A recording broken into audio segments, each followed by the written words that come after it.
haya.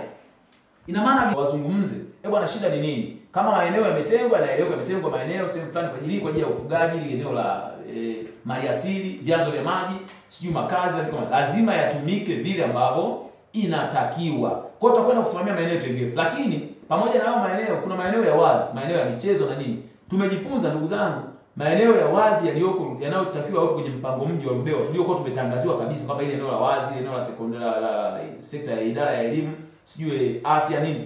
Yale maeneo kwa bahati mbaya baadhi ya maeneo yametumika tofauti. Lazima tukafuatilie kwa nini yanatumika tofauti. Leo hii tunatakiwa watoto wetu waweze kupata sehemu ya kupumzika, ya kucheza, hatuna. Maeneo yamepokwa, wanatumia watu fulani, wanauziana kiundugu, hawatupi taarifa wananchi. Kwa nini? Tutakwenda kusimamia. Kama kuna watu walihusika kwenye jambo lolote kuhusiana na swala kuuziana maeneo kiundugu, ni lazima watuambie mbadala wa hayo maeneo ni upi. Kama umemuuzia mtu nia ni njema, basi tuonyeshe mbadala wa maeneo. Kwa hiyo ndugu zangu, kwenye swala maeneo tengefu, lazima tuzingatie maeneo tengefu yote yanatumika kadri yalivyopangwa kwenye mpango mji.